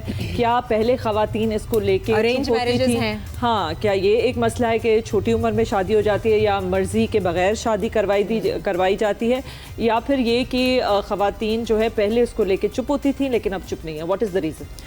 आपने बहुत प्यारी बात की। येस, डेफिनेटली पहले चुप रहती थी, अब चुप नहीं होती हैं उसके बारे में। लाइक ओपनली हर जगह पे बोलती हैं। इनफैक्ट बहुत से ज़्यादा ये देखा गया है कि ख़वातीन अब बहुत वोकल हो चुकी हैं। दूसरी ये बात है कि ज़्यादातर लव मैरिज हैं जिसमें ये चीटिंग चल रही है। इमेजिन रियली, या बिकॉज लव मैरिजेस जब होती हैं तो एक्सपेक्टेशंस के साथ ज़्यादा होती हैं, और जब वो एक अपनी रिलेशनशिप में घुसते हैं उनको समझ नहीं आ रही होती कि इस रिलेशनशिप को अब आगे कैसे गुजारा जाए। बिकॉज जब एक रिलेशनशिप अपनी फ्रेंड्स होते हैं तो वो कुछ भी एक दूसरे को कह रहे होते हैं, कुछ भी एक दूसरे के साथ कर रहे होते हैं। जब वो मियाँ बीवी बनते हैं तो फिर उनकी एक्सपेक्टेशंस बहुत डिफरेंट हो जाती हैं। ओपन कम्युनिकेशन इस तरह नहीं हो रही है कि वो लड़की अपने अंदर दबा रही है और लड़का जो है वो बात करने को तैयार नहीं है, बिकॉज वो काम में अपने आप को बिजी रख रहा है, रातों को वो बाहर है और लड़की वो उसका इंतज़ार कर रही है, बिकॉज लड़की फिर भी अपना घर बनाना चाह रही है, लेकिन वो जो लड़का है वो सब चीज़ तोड़ के उस घर से निकलना चाह रहा है। Even I have seen with kids, बच्चे भी इन्वॉल्व हैं, लेकिन फिर भी वो they want to sometimes, and sometimes it's so like funny that they want to be in the marriage and also outside the marriage. मतलब कि दोनों तरफ जो है मैंने अपना जो है have the cake and eat it too, कि जिम्मेदारियां जो हैं वो जो आपकी बीवी की तरफ है उनको निगलेक्ट करते हुए आपने, बिकॉज देखें आपका वक्त है जो आपकी बीवी और आपके बच्चों का हक है, आप जब आप वक्त और ध्यान किसी और चीज़ को दे रहे हैं तो फिर वो वैसे भी ना जाए। अच्छा, ये फैमिली का कितना हाथ होता है, एक्सटर्नल फैमिली का? बिकॉज मैंने ये बहुत अजीब सी बातें सुनी है। मैं एक शो में बैठी थी, उसमें एक खातून थी, मैरिज कराने वाली खातून थी, रिश्ते कराने वाली रिश्ता आंटी, मैं और मेरी बहन उन पे पड़ गए थे, उनका नाम नहीं ले रही मैं, सॉरी। सो उन्होंने एक ऐसी बात की कि कोई बात नहीं, अगर मैं अपने बेटे, अपनी बहू से भी यही कहती हूँ कि अगर मेरा बेटा बाहर जाके मुंह मार भी रहा है ना तो वो वापस तो तुम्हारे पास आ रहा है। हाँ, और ये सोच जो एक और विक्टिम ब्लेमिंग ही भाई तुम में ही कोई कमी होगी कि तुम्हारा मियां जा रहा है। हाँ, तुम अपना ख्याल नहीं रखती, तुमने वजन बढ़ा लिया, देखो ना तुम सच समझ के उसके पास नहीं आती। ये वाले एक्चुअली आजकल मुझे यूँ लगता है कि जो अपनी सासें हैं ना वो भी इवॉल्व कर गई हैं। That is also something that they don't want to give like that tough time which probably मेरे ज़माने में या हमसे पहले ज़माने में लोगों को दिए जाते थे। So अब जो है वो ये चीज़ें बहुत कम हुई हैं, लेकिन फिर भी what I feel it has to come from within. Cheating has to come from within. अगर आपका दिल चाह रहा है कि आप कुछ गंद में घुसना चाह रहे हैं तो that is very like nobody can stop you. It's something through your professional help or through your other helps, only then you will be able to like rectify yourself. Otherwise अच्छा, ये मर्द के लिए या औरत जो भी इस चीज़ में मुब्तला है उसके लिए ये सेल्फ डैमेजिंग नहीं है कि आप अपने आप को अगर तस्लीम कर रहे हैं कि आई एम अ चीटर, जो शख्स मेरे ज़िंदगी में मुझसे सबसे करीब है उसके साथ मैं धोखा दे रहा हूँ उसको, तो ये आपके लिए मेंटली डैमेजिंग नहीं है? इट इज़ टैक्सिंग, बट वो इतना ज़्यादा इन्वॉल्व हो गए होते हैं उस सिनेरियो में कि उनको समझ नहीं आती। वो कहते हैं कि वी आर राइट, हम तो सब कुछ सही कर रहे हैं, इसमें गलत क्या है? जैसे आजकल बहुत चला हुआ है कि इस्लाम में 4 शादियां करनी, दैट्स नो प्रॉब्लम। मैं वही अभी उस तरफ आ रही थी। So this is something that हर चीज़ अपने ऊपर लगा के अपनी कन्वीनियंस पे करके लोगों ने उसको लाइक गो टू चीज़ बनाई हुई है। सो this is something very statement भी पास हुआ था इससे, ये जो शादी वाली बात से 4 शादियों से पहले एक और स्टेटमेंट पास हुआ था कि अगर वो बाहर जाकर चीट कर रहा है तो उससे बेहतर है लीगलाइज हो जाए, निकाह कर ले। तो ये बात भी मुझे समझ नहीं आती, how you propagating this? I mean, people are doing it, but most of the time people are not also doing it because वो अपनी added responsibility नहीं लेना चाहते, वो सिर्फ enjoy करना चाह रहे हैं। घर उसी में ही आना है जहाँ पे बीवी बच्चे हैं, लेकिन अपनी enjoyment अपनी करनी है उन्होंने। So that is something, I mean, two ways, it's a dichotomy. If someone comes to you with a problem like this, what is the first advice और So if someone comes to me, मेरे पास ऐसे ही आ रहे हैं, that's why both the cheater और जिस been पे cheated cheated on, उन दोनों So- को आप क्या राय देती हैं? So मैं ये कहती हूँ कि सबसे पहले बैठ के whether you want to be in the marriage or not, सबसे पहले तो आप ये सोचें ना कि आपको ये शादी साथ आगे रहना करनी भी है है कि कि नहीं, रहना भी है कि नहीं रहना, और अगर रहना है तो open communication is very important, trust is very important, infidelity is like a big no no. Yes so you have to trust each other. ये नहीं है कि अगर मियाँ या बीवी पे ट्रस्ट कर दिया तो उसके बाद ये है कि फिर उसके फ़ोन भी चेक कर रहे हैं, उसको देख भी रहे हैं कि वो कहाँ जा रहे हैं. थोड़ा सा अपने आप को लिवरेज दें. इतना ज़्यादा ना उसका गला घोंट दें कि वो कॉन्स्टेंटली वो कर भी रहा है, वो डर भी रहा है और वो आपको बता भी नहीं रहा और आप फिर भी उस रैटल में घुस रहे हैं.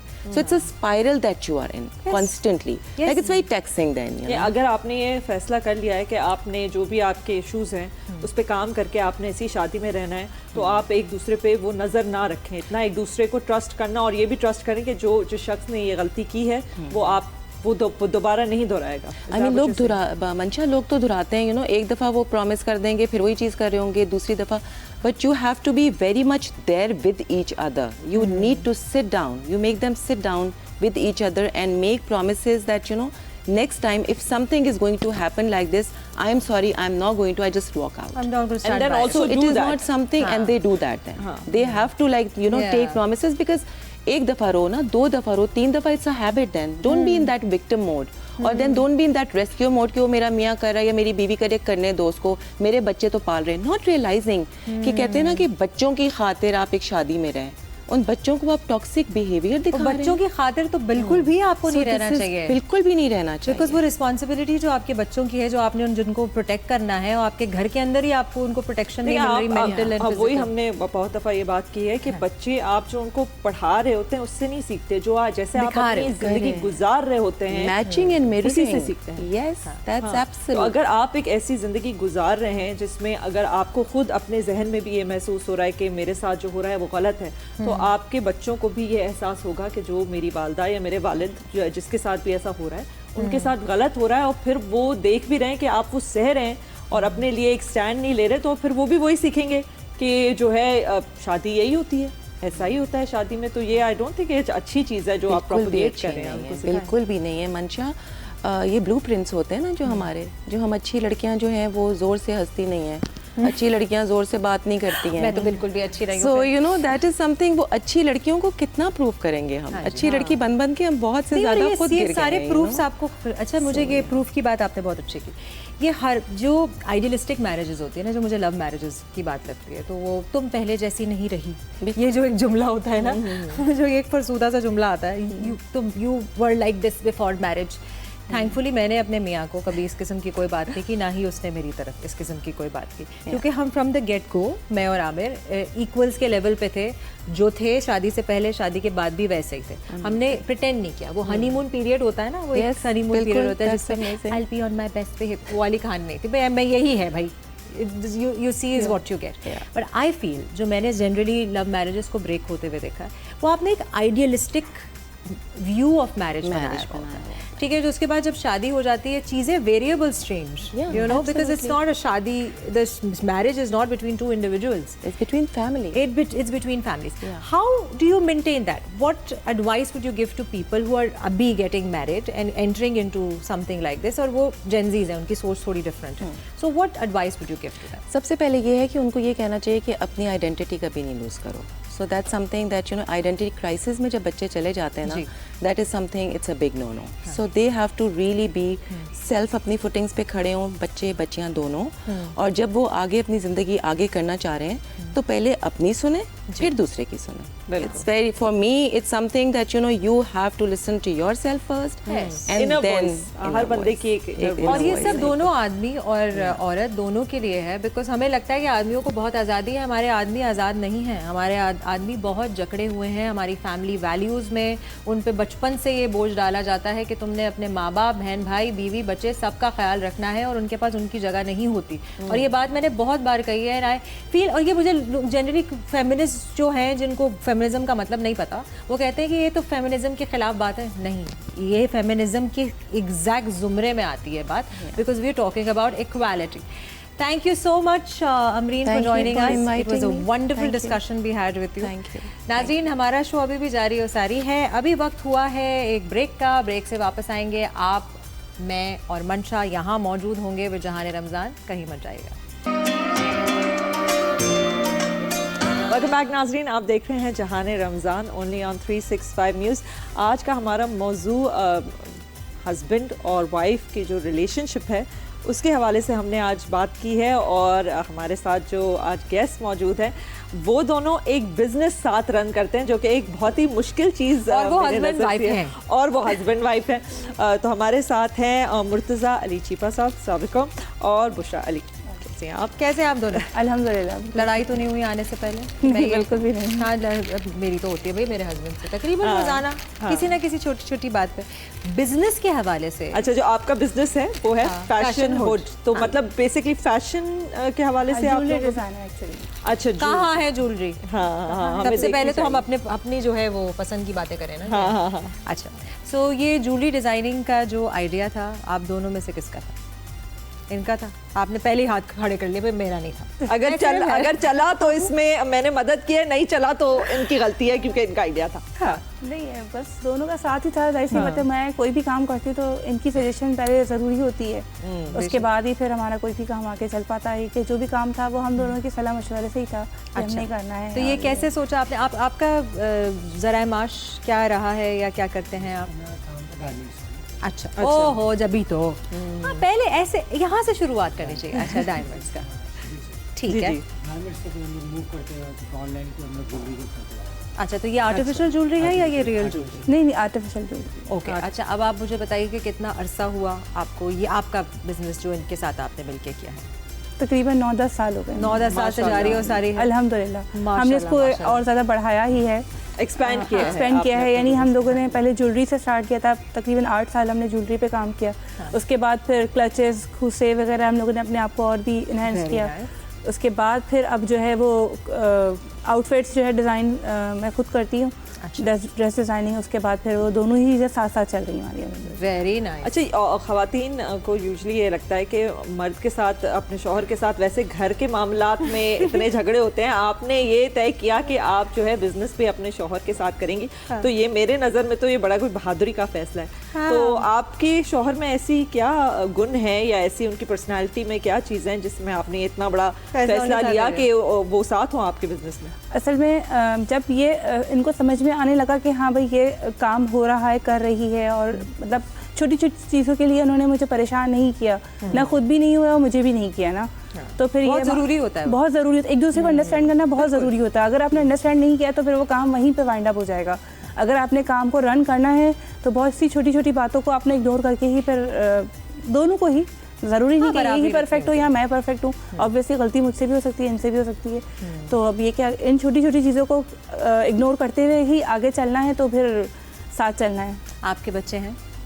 अच्छा, अब आपसे मैं बात करूंगी, आपकी आवाज़ थोड़ी कम आ रही है। अच्छा, थोड़ा हाँ पूरा एतमाद होके भाई आप अपने बिजनेस, ये आपका शो है, आप ऐसे ही समझिए, आपका शो। बिल्कुल बिल्कुल। और आप ये अपनी बहनों से बात कर रहे हैं, आप आराम से सुकून से, ऑडियंस भी सुनना चाहती है। वैसे ही ज्वेलरी का नाम लेके सारे औरतों के कान खड़े होंगे, चकाचौंध हो चुके होंगे। हाँ, और वो भी सिर्फ ज्वेलरी नहीं, आपने तो मलबूसात की बात भी की, कपड़े भी हो रहे हैं, क्लचेस भी हैं।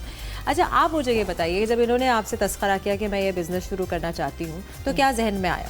सीरियस नहीं लिया था। नहीं लिया था ना? मैं यही मुझे पता है, इनका शौक है बिजनेस और औरतें जो है बहुत डिफिकल्ट होता है। शौक है, पूरा कर लो आप।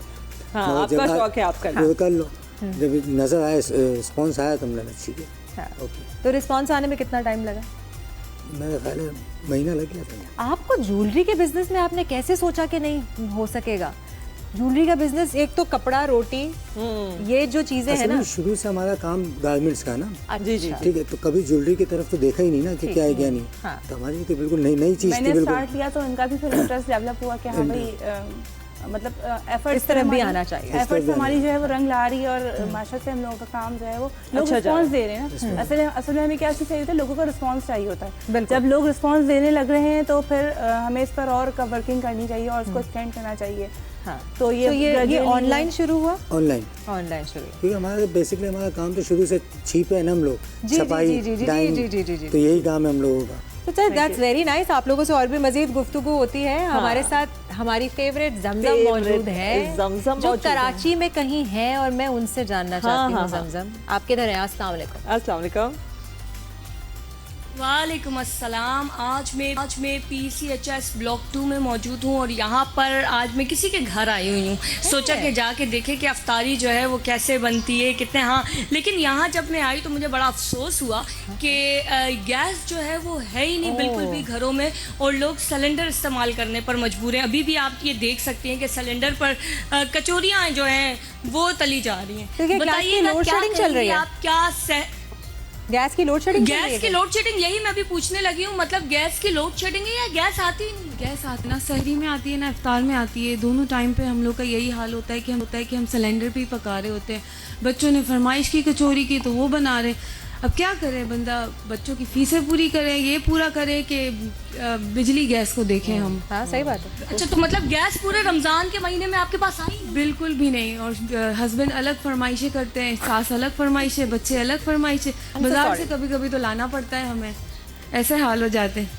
निहारी वगैरह पकाने में टाइम। अच्छा, ये पकोड़े तो दिखा दे, ये मैं ज़रा देख रही हूँ आपने ये देखिए जमजम का मेन इंटरेस्ट जो है वो खाना है। ठीक है, हाँ। उन्होंने सुन तो लिया आपकी गैस वाली कहानी, में वो खाने में ज्यादा, खाने में उनकी दिलचस्पी है जो ऐसा ही होता है बिल्कुल। लेकिन लेकिन बड़ा अफसोस हुआ यहाँ पर आकर कि मैं जब देख रही हूँ कि कचौरियाँ भी यहाँ पे गैस पे तली जा रही हैं, पकोड़े भी जो है वो सिलेंडर पे मतलब तले गए। बड़े अफसोस की बात है। श्री सदरंग गैस कंपनी वालों ने ये कहा था, शेड्यूल जारी किया था कि अफ्तार और सहर के औकात में गैस आएगी, लेकिन ऐसा कुछ भी नहीं दिख रहा। जब हम यहाँ आए तो बड़े मायूस होकर लौटे। अब मुझे कोई ऐसा घर ढूंढना पड़ेगा, या तो आप लोग के घर पे अगर गैस आती है तो बता दें, हम वहाँ आ जाते हैं। हाँ नहीं, बिल्कुल बिल्कुल जमजम, थैंक यू सो मच। आपने ये जो प्रॉब्लम है ना इसको उजागर किया। और ये मुझे लगता है कराची के में जो रहने वाले लोग हैं उनका जो ये अलमिया है, और ये एक मसला है, क्योंकि यहाँ मेरे घर में भी नहीं आती है गैस। मैं बताती चलूं जी, बड़ा ये मसला है। सहरी का टाइम खत्म होता है, सहरी के टाइम जब खत्म होता है तब इफ्तारी की तैयारी कर ले, और उस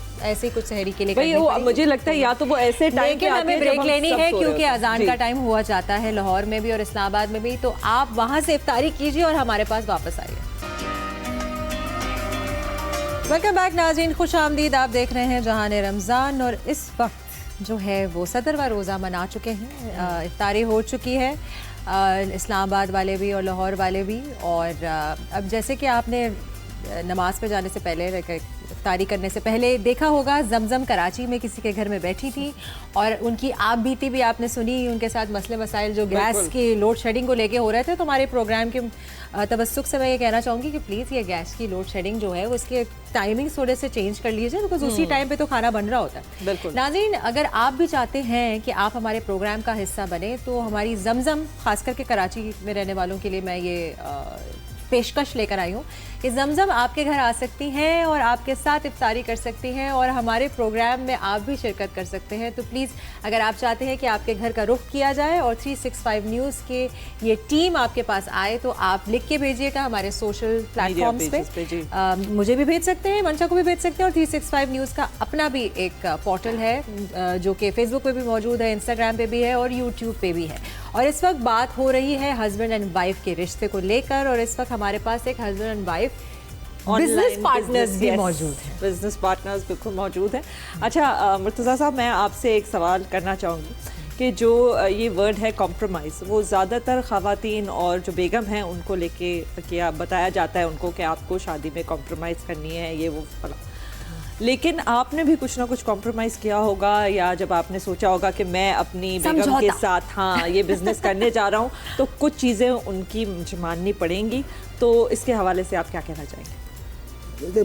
कॉम्प्रोमाइज़ में यही होता था, हमारे घर के अंदर बैठे हुए कुकिंग खाना बनाने का नहीं बनाना, भाई बाहर से आ जाएगा, ये कॉम्प्रोमाइज़ हो गया हमारा। जी जी बिल्कुल, टाइम नहीं है, ये है, ये कॉम्प्रोमाइज़ हो गया जी। कहीं अपनी रूटीन आउट हो, पूरी रूटीन आउट हो जाती है जी जी घर की, तो वही सारी चीज़ें कॉम्प्रोमाइज़ में आ जाती है ना। जी जी, और आपने वो किया क्योंकि आपने ये बात समझी कि आप दोनों जब एक काम कर रहे हैं, साथ में काम कर रहे हैं, वो भी अपना वक्त दे रही हैं, तो देर से उठना।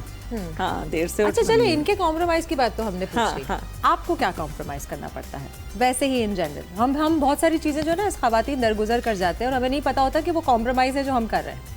हाँ, कॉम्प्रोमाइज़ ये कि मतलब ख़वातीन को ये समझना चाहिए कि हम तो फिर भी घर में बैठी हैं।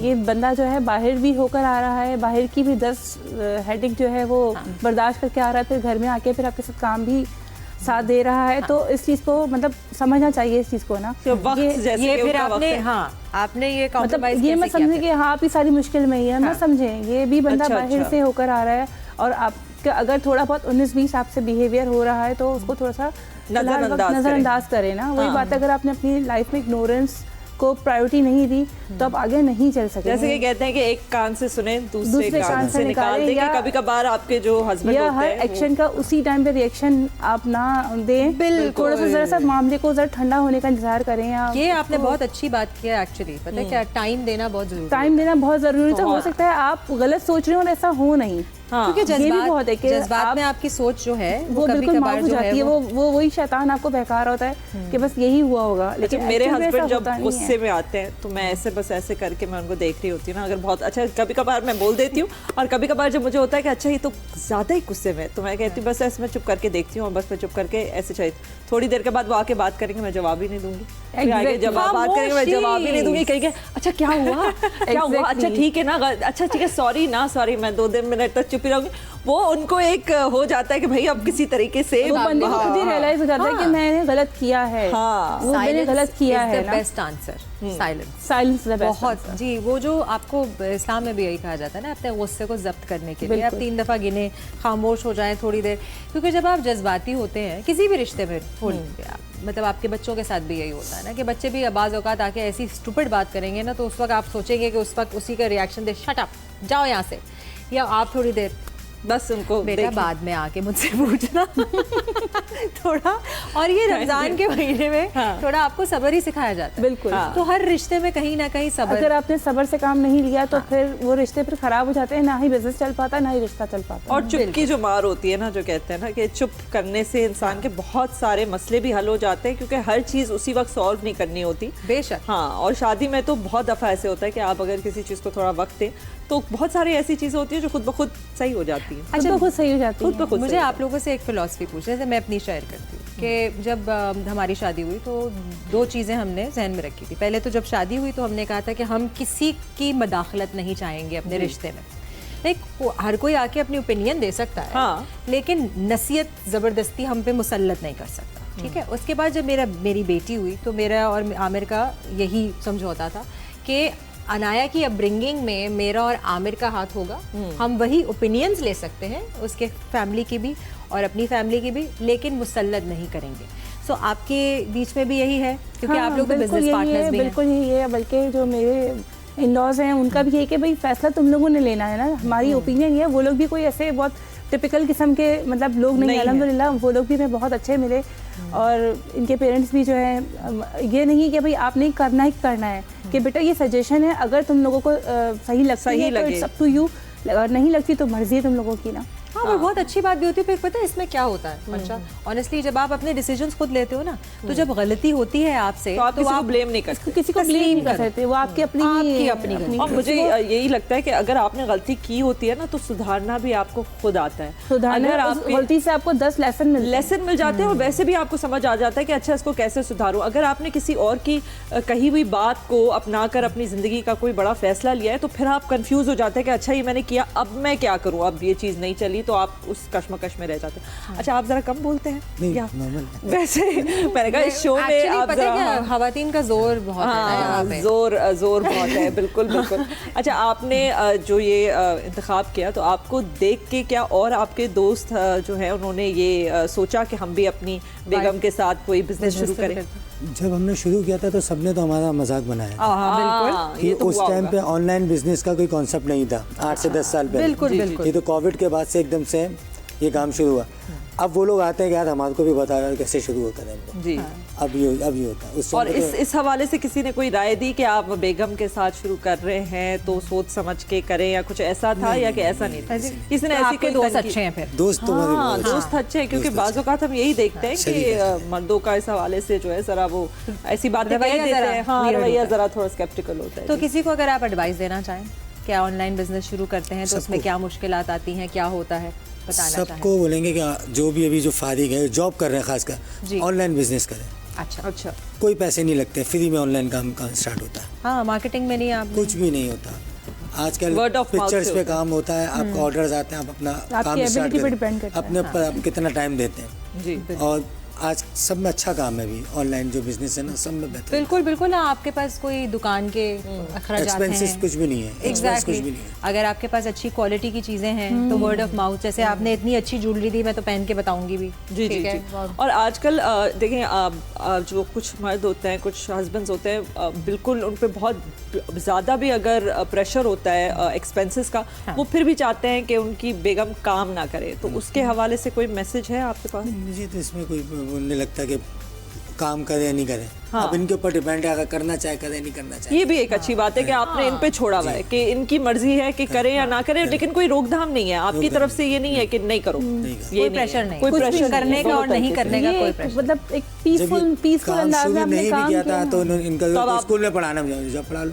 हाँ, पहले स्कूल में पढ़ा, स्कूल में भी गई थी मैं। नहीं समझ आया? नहीं समझ बच्चों को छोड़ के मैंने भी जाना, बच्चों को छोड़ के जाना सबसे मुश्किल काम था। हाँ। अब ये मैं घर में बैठ के, बच्चे भी मेरी मॉनिटरिंग में हैं, बच्चे भी मेरे डिस्टर्ब नहीं है और काम भी मेरा साथ साथ चल रहा है। सबसे प्लस पॉइंट भी वही है, क्योंकि बच्चे फर्स्ट प्रायोरिटी होनी चाहिए। वर्क फ्रॉम होम और आपका इंटरेस्ट भी है। मेरा इंटरेस्ट भी है, मेरा इंटरेस्ट भी है, तो ये है सारा। थैंक यू सो मच, आप लोगों ने हमें ज्वाइन किया, इतनी अच्छी राय दी और हमारे नाजरीन को भी बहुत कुछ बताया। हम अपने नाजरीन को अब लेके जाना चाहते हैं किचन में, और आप भी देखिएगा कि वहाँ पे क्या पकवान पक रहे हैं। तो सोविया जानू की तरफ हम आ रहे हैं। शिनवारी कीमा था ना? शिनवारी कीमा। शिनवारी कीमा। और आते के साथ सबसे पहले मैं याद दहानी कराना चाहूँगी नाजरीन, क्योंकि मैं एक मॉनिटर हूँ क्लास की। मंचा आप इधर आए, कभी मैं मॉनिटर, कभी मेरा कैमरा काट जाती है। सॉरी। सो बेसिकली हमारे जो स्पॉन्सर्स हैं, जिनकी वजह से हमारा शो इतना रंगारंग लगता है, इतना खूबसूरत लगता है, उसमें शामिल हैं हमारे हाइजीन पार्टनर लाइफ बॉय। इसके साथ साथ हमारे पास हैं विम, जिनकी वजह से ये जो खूबसूरत बर्तन चमक रहे हैं वो इनकी वजह से हैं। इसके अलावा हमारे पास हैं सनरिज, जो हमारे किचन की शान है, और हमारे ऑसम किचन को जो है वो स्पॉन्सर किया है ऑसम किचन ने। हमारे अप्लायंस पार्टनर हैं ग्लैम गैस। पेप्सी है हमारे पार्टनर, स्पॉन्सर किया है उन्होंने। और हमारे फूड पार्टनर है KFC। और इसके अलावा कोई रह गया? हमारे जो कुकिंग पार्टनर्स हैं वो है शाताज और नौर जी। अच्छा, जब भी मैं यहाँ आती होती हूँ ना, देखो जब भी मैं यहाँ आ रही होती हूँ, बिल्कुल शो जब खत्म होने वाला होता है तो एकदम एक सर्ज ऑफ एनर्जी होती है मेरी, क्योंकि मुझे मैं जो देखती हूँ अच्छा लगता है, उसकी जो खुशबू है ना। अच्छा बताओ इसके बारे में, जल्दी से बताओ। अच्छा, बेसिक ये बहुत ही सिंपल शिनवारी मैंने कीमा बनाया है फॉर सहरी इफ्तार। जो भी आप इफ्तार, मुझे लगता है सहरी में हमारे यहाँ पे ज़्यादा ट्रेडिशन है कीमा पराठा इन सब का। खाया जाता नहीं है? हाँ, नहीं खाया जाता। बहुत उसके अलावा फिर प्यास लगती है ना। प्यास लगती है, हाँ ये है सिर्फ। फिर वो हमारे न्यूट्रिशन कहते हैं ना कि आप दही खाएं और लस्सी पी लें, ये कर लें। अच्छा, इसके लिए मैंने कीमा ले लिया 500 ग्राम। इसको मैंने 1/2 कप ऑयल में पहले कीमा डाला, उसको अच्छे से हमने फ्राई किया, फिर लहसुन अदरक डाला, फिर बेसिक 3 चीज़ें डाली, कुटी हुई लाल मिर्च, काली मिर्च और नमक। ये डालकर इसमें टमाटर और हरी मिर्च के साथ हमने इसको अच्छे से भूनो फ्राई किया। जब पानी सारा ड्राई हो गया, 1 कप योगर्ट गया और आपका कीमा रेडी है। और कुछ भी नहीं है, बहुत सिंपल है। और इसको मैंने जो है तो ये झटपट आप बना, बिल्कुल झटपट है ये, आपको कुछ इसमें प्रेप वगैरह की जरूरत नहीं है। ये मुझे लगता है 20-25 मिनट। अच्छा, जो इफ्तारी की दावत होती है उसमें यूजुअली लोग प्रेफर करते हैं कि कुछ ऐसे आइटम्स हों जो थोड़े डिनर से भी रिलेटेड हो, कि मतलब पहले तो इफ्तार सर्व होता है हमारे यहाँ, फिर माशाल्लाह फिर डिनर। इफ्तार में क्या सर्व होता है आपके यहाँ? अच्छा, इफ्तार में सब तरह का फ्राई आइटम, पकोड़े, समोसे, रोल, दही बड़े, फ्रूट चाट, चना चाट, एवरीथिंग शुड बी देयर। और ये हम इनके घर भी जाएंगे तो हम इनको अपने घर पे बुलाते हैं, हम इनको अपने घर पे बुला के खाने पकवाते हैं। लेकिन जो इन्होंने ये फहरिस्त बताई है, जो मेन्यू बताया है, तो इसमें तो फिर इनके घर जाना पड़ेगा। आ जाए, मोस्ट वेलकम। अच्छा, फिर उसके बाद फिर आपको इशा की नमाज के बाद फिर डिनर भी सर्व होगा। अच्छा, ये होगी यहाँ। आपकी फेवरेट चीज़ क्या है? इफ्तारी करेंगे इसके घर पे। आई लव खौसा। Every time. कौन से? बर्मीज़ या थाई? नहीं, टिपिकल मेमनी खौसा। मेमन जो है ना वो चीटर्स हैं, आई एम सो सॉरी। उन्होंने जो है वो हाँ इधर उधर से हर जगह से चुराए हैं। जी चुराए हैं। हाँ मैं बोलती हूँ थोड़े। मैं बताती हूँ थाई खाउसे। थाई खाउसे जो है ना, it's very good. It's south of Thailand के खाउसे होते हैं, बहुत मज़े के होते हैं। उनकी जो एक रेड करी पेस्ट है और उसमें करी पेस्ट है, उसके साथ जो है वो आप उसके अंदर नूडल्स डाल के और उसके अंदर फ्राइड नूडल्स भी क्रंची क्रंची बहुत मजे का होता है। मेरे मुंह में पानी आ रहा है, लेकिन ये पानी के साथ मैं वापस वहाँ जाऊंगी बिकॉज हम इफ्तारी पे थोड़ा हमारे पास जो गेस्ट आए हुए हैं।